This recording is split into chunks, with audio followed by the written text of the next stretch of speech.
Deep beneath the rolling waves of the perfumed seas, there exists the grand subaquatic city of Aquaterra, cradle of the noble Triton lineage.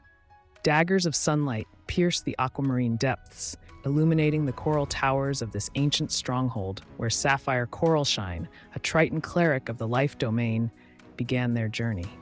Born into a prestigious military family, Sapphire's upbringing was marred by rigid tradition and relentless expectation. Their parents, revered generals, envisioned them as the next great commander, destined to guide Aquaterra's forces. However, Sapphire felt disconnected from the fierce legacy of combat.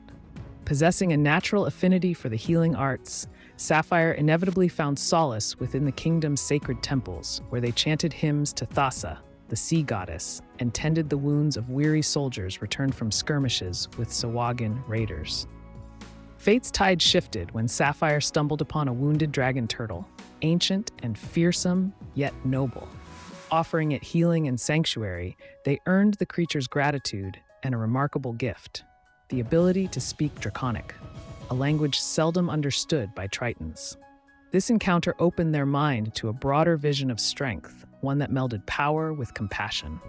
Upon returning to Aquaterra, they faced their parents' disappointment, but Sapphire resolved to chart their own course, swearing an oath of devotion to Thassa and harnessing the divine to foster life, even amid seas of turmoil.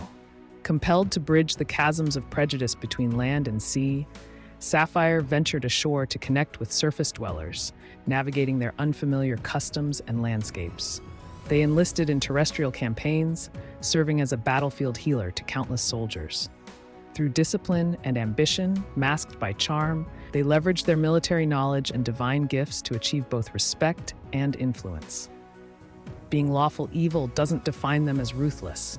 Rather, they adhere to their own moral code, enforcing a rigid structure to realize Thassa's will on land, one that places the mighty as protectors of the weak, but under Sapphire's terms. The dichotomy within Sapphire's heart, healer and strategist, caregiver and conqueror, is reflected in every endeavor, as they strive to bring order fused with compassion to a world marred by chaos, guided always by the wisdom and warmth of a life sustained under the vast, tempestuous seas.